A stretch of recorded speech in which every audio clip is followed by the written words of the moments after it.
What's up, guys? It's your girl Penny here, and today is a story time. Okay, we are talking about when I lived in LA, like what caused me to move to LA, what it was like living there, what life is like now that I'm back. I'm thinking that this is going to be like 2 parts because it's a kind of a lengthy story because so much I want to say.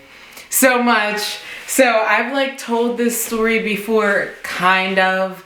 Like I have a very generic version of this story that I tell everyone because it just keeps things simple. And for a long time I really like didn't want to talk about it because I was ashamed of just so many things concerning this story. So this is like the first time I'm gonna come and be like honest, like completely honest about this entire situation. So, yes, the names that I'm using, these are not their names. I just want to state that. So don't go trying to put pieces together. I'm going to make up names. The story goes back to like 2016, really. This is when it like all started. So I graduated high school in 2016. I'm 21, for those of you who don't know that. I was 17 when I graduated. So high school was like horrible for me. I hated it. And I like partied on the weekends. I was just like doing everything I felt like I was big enough to do. So when I graduated, I started doing everything I thought I was big enough to do times 10. I was drinking like every single day for months straight, like just drinking, okay? I was working to support my drinking, so I got mixed up in the wrong crowd that I didn't realize was the wrong crowd, okay? Like they fit who I was at that time. At that time, I was a party girl. Like that's what I was known for. That's just who I was. They did what I liked to do, so we did it together. And that was really what it was. So, you know, over time, the drinking and the partying, it was becoming a bigger and bigger issue in my life. Like I was very distant from my family. People who really mattered to me, I kind of just pushed away because they weren't in this same lifestyle. So it didn't make sense for us to be coexisting or conversing or whatever when I don't really want you to know what I'm doing. You know what I'm saying? So this precedes whatever. There's a guy that I'm talking to while I'm in high school. We'll call him Jimmy. We'll call him Jimmy. And we were like talking throughout high school, okay? I never wanted to date because honestly, like he tried to play me in the beginning. Like I liked him and he didn't like me back. And then eventually he was like, "Oh, I like you." And I was like, "Okay." And then I just always kind of like had this like fear that he would just be like bye at any moment. So I kind of like kept myself at a distance, but only because he never gave me the security. Like had he been like, you know, come back and made me feel secure in my position, it wouldn't have been an issue. But because I felt like, you know, there was just no security there. So I wouldn't allow myself to be that person, you know, and to have that kind of relationship with him. So we're together. Me and this bad friend group are together. Me and him, so toxic. Me and these friends, so toxic. And I just don't know who I am anymore. So by this time, it's 2017 by this time, like towards the end. And I'm just kind of tired.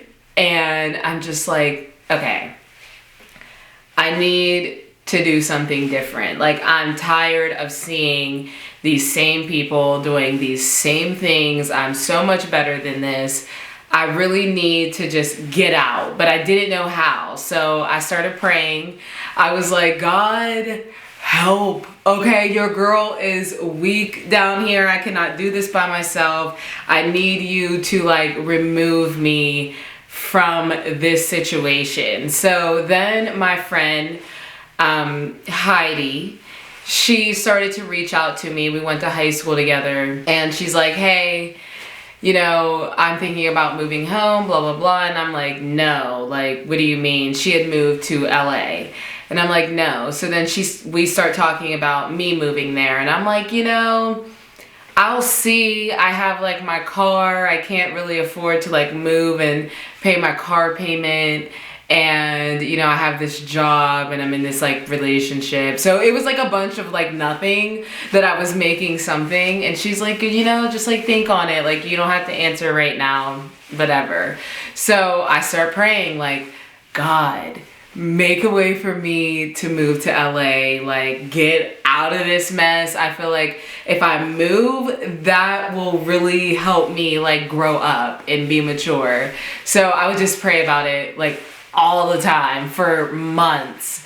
And slowly, like, life started to really fall apart, okay? So Christmas Eve 2017, I get a call from the state police, the Pennsylvania State Police, at 6 something in the morning. I had to be at work at 8. My sister had my car. Get a call from the state police. They're like, yeah, you're so-and-so wrecked your car, blah, blah, blah. I'm like, what? They're like, yeah, do you know who this person is? I'm like, what are they talking about? What are they saying to me? And instantly I just start like snapping because life was already so bad, but like now my car's gone too. Like, are you serious? So my sister calls me.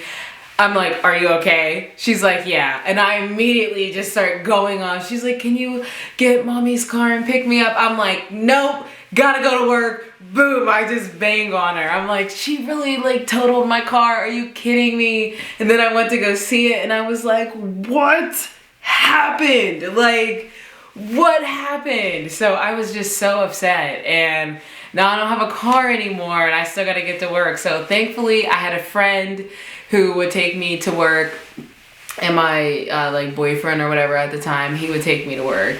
So once my car was gone, I just was like, blah. Like, I just felt like, okay, that was truly my biggest obstacle. Like, that was in the way of me getting to LA. I said that, now it's gone. So I started to pray about LA some more, and now it's February, and it's like February like 1st or 2nd. I get home from work, and so now it's 2018, just catching you guys up. So now it's like February 1st, and I come home from work and I just collapse like on my bedroom floor, and I'm like, God, I cannot do this anymore. Like, please help me. Please help. I'm going insane. I feel like, you know, everyone's like getting really fake at this time. Like, my friends are becoming distant and I'm becoming distant as well. My boyfriend and I, like, we fought so much. It was disgusting. It was like so exhausting mentally, emotionally, physically. It was just exhausting. And we were like kind of like ending, you know, like it was finally coming to an end after all of these years. So I come home from work and I just collapsed on the ground like, God, you gotta help me. And I just cried out, like let out all my frustrations. And then I'm laying in bed a couple hours later and I get this thought that just passes through my mind, like, put in your 2 weeks notice when you go into work tomorrow. And I'm like, whoa, what do you mean 2 weeks notice? Like, what?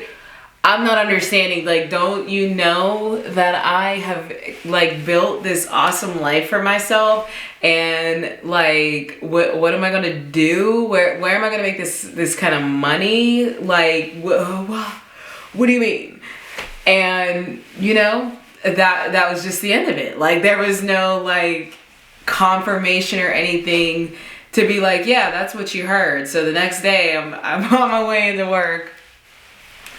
And I'm outside, like, before I walk in, I'm just standing outside, and I'm just like, you know, God, if you don't want me to quit my job, like, totally cool. Like, I'll stay, I'll work. Not a huge deal, you know? Like, I don't have an issue with that. Just send me a sign. Tell me that this is stupid. Send me a sign. And nothing. So I'm like, okay, cool. So I email in my 2 weeks notice. And I pull out the calendar on my phone. I think I was checking to see when my last day of work would be. And it was like February 16th. But February 18th was like highlighted. And then my friend Heidi, who lived in LA, texted me like, are you moving? And I'm like, or she's like, so did you think about it? Are you moving or whatever? And I was like, you know what? Yeah. I am. I actually just put in my 2 weeks notice at work. I looked up plane tickets, bought a plane ticket, and one of my last paychecks, I went and got some luggage and just prepared to move. So I was moving in literally 2 weeks.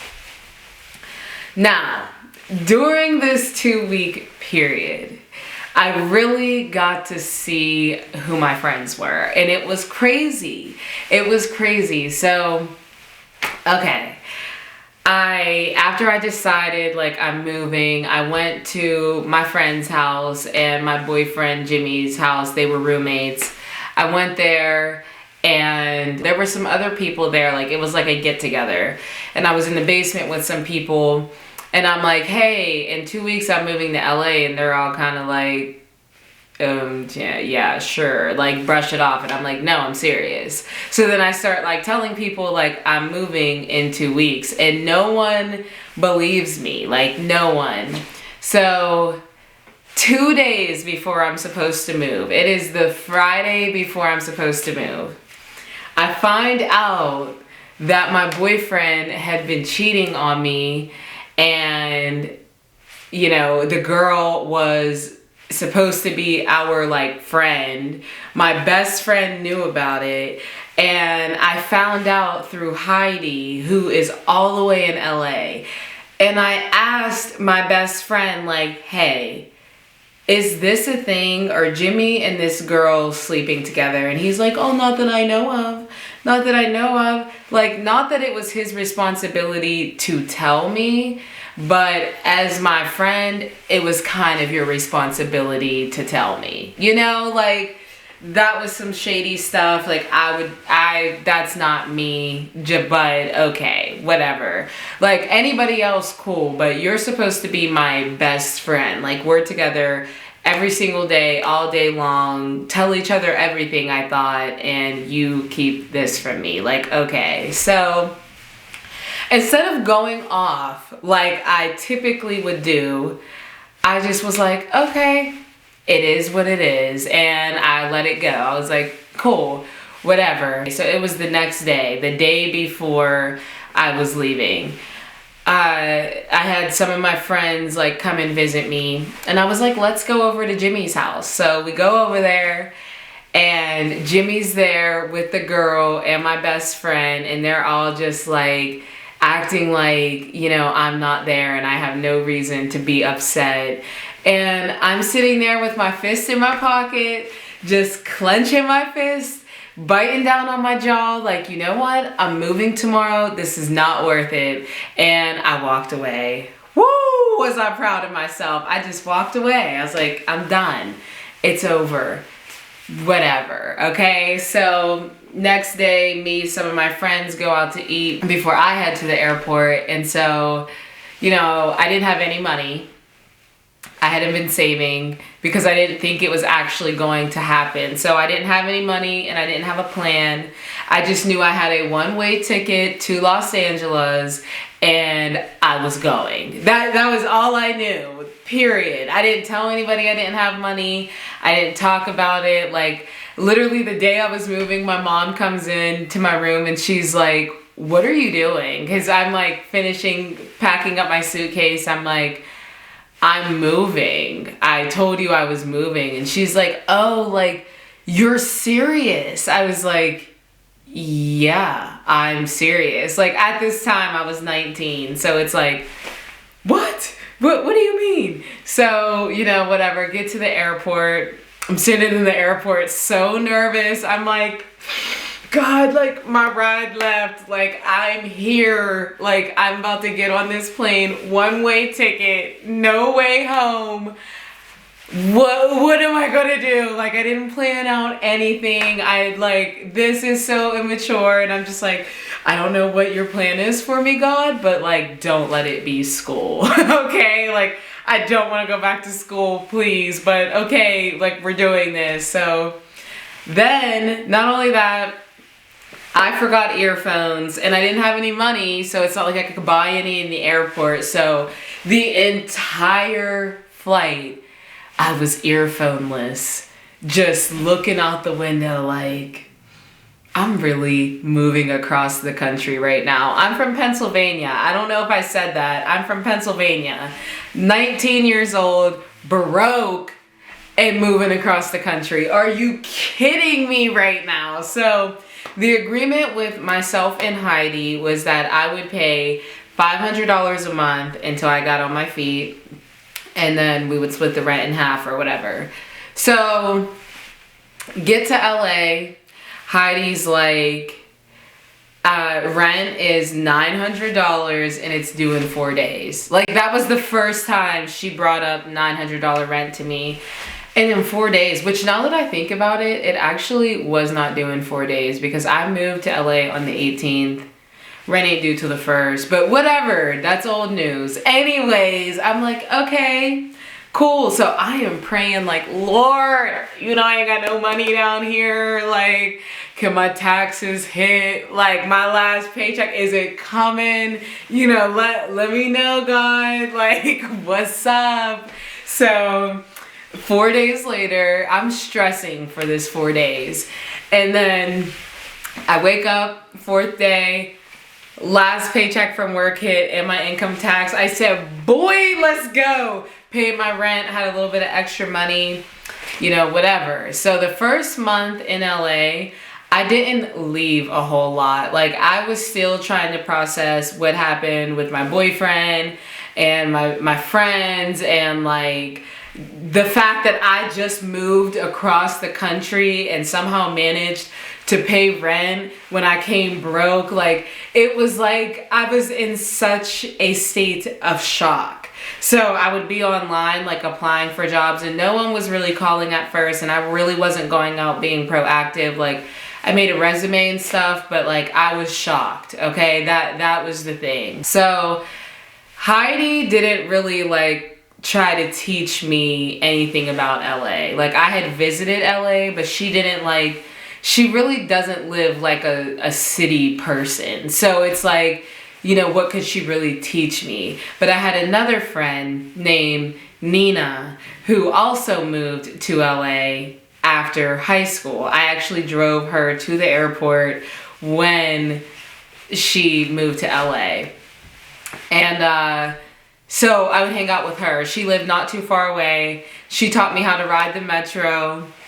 She like taught me just the ways of the city, and we would hang out and whatever. And one day she wanted to make a dance video. She's a dancer. And I was like, okay. So I just like cleaned up a little bit. It was a little messy. I just cleaned it up. And she's like, you should apply to the LA Film School. And I'm like, I don't know. Like, what do you mean? Are you sure? And she's like, yeah, like, just give it a shot. So I apply for the school right there, and they call me the next day, and I go to this orientation tour thing. I go to the school tour, and I'm like, I love it. This school is beautiful. I want to go to school here. So I just again praying, Lord, please let me get into the school. So funny, when prior I was like, Lord, don't make me go back to school. And then I'm like, please, please, please, let me in, please, please, please. I know I really can't afford it, but please, please, please. And I still didn't have a job at this time. And Heidi and I were not getting along. Like, I don't know exactly what was going on, but from my perspective, she was jealous. I don't know that to be completely true. But from my point of view, she was jealous because I was just surviving somehow, and she so badly wanted me to sink, which is crazy because she invited me there and then wanted to see me fail. So it was really like a lot to take in. So like, we're not on great terms. I'm trying to get into this school. I still don't have a job, and I'm just praying like, Lord, like, what's going on? So it's like April 1st, and school was supposed to start on like the 9th, and I still don't know if I'm in, so I'm assuming not in. And I just get this thought, like, tell Heidi that you want to move out in May. So I'm like, hey, May 1st, I want to move out, you know, just throwing that out there. And she's like, okay. I'm like, okay. So a couple days later, laying in bed, and Heidi's on the floor folding laundry, and I like jump up, and I'm like, oh my gosh. And she's like, what? And I'm like, I got into the school. They just sent me my enrollment packet. Like, I'm in, like, oh my gosh. And I'm so excited. And she's like, oh, great.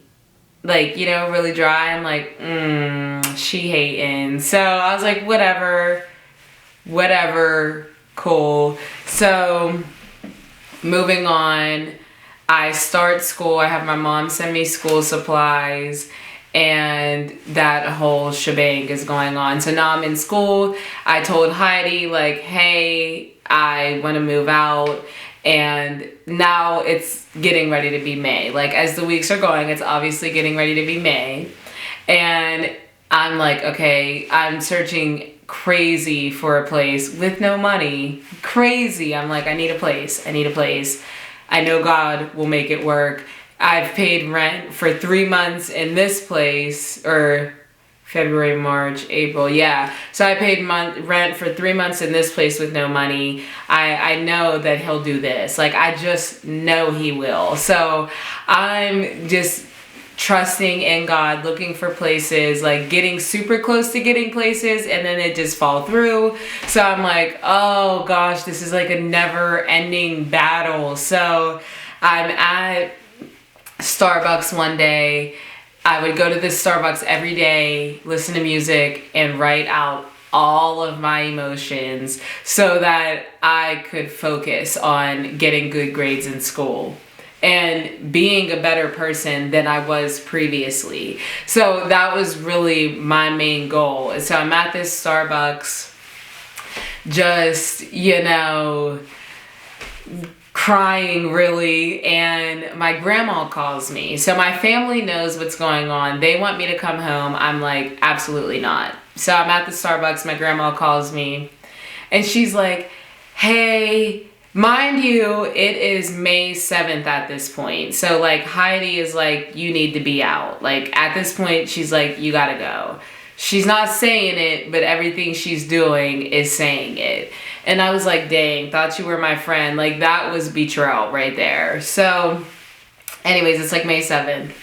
And my grandma's like, hey, I hit the lottery for X amount of dollars. I'm going to send you $1,000. I'm like, okay, bet. Didn't know what I was going to do with $1,000 in LA, but I knew I'm getting a place. So I called my friend Kiki, and I'm like, hey Kiki, come pick your girl up.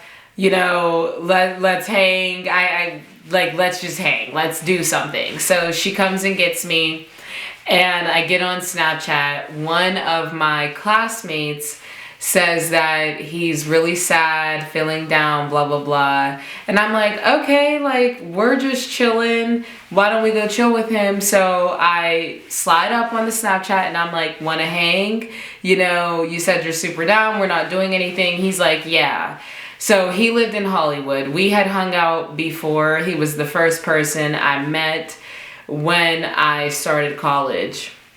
He like literally he sat next to me in orientation. I was like, what's up, homie? And after that we were just cool, you know. So we go to his place and he has a 1-bedroom apartment and the living room is like empty because he wants a roommate. And it's a really nice apartment. It's right in Hollywood. Like Sunset and Vine is literally a street over. So like it's great location because my school is right in Hollywood on Sunset and Vine. So I'm like, oh, this is perfect. Like this is seriously perfect. And he's like talking about he needs a roommate. And I'm like, oh, I need a place. But we never say like, hey, let's be roomies. My friend Kiki actually is like, well, you guys should live together. Like you should be roommates. And he's like, yeah, perfect. So it's going to be like it was like $960 or something to move in. It was a prorated price because it was already a week into the month and I was going to sign a lease with his parents, so it was like a sublease. And that is where I'm ending this video because after this is where it gets like really juicy. So I'm definitely about to leave you on this cliffhanger right now. I am sorry guys, I will be back soon with part 2 of living in LA. Bye!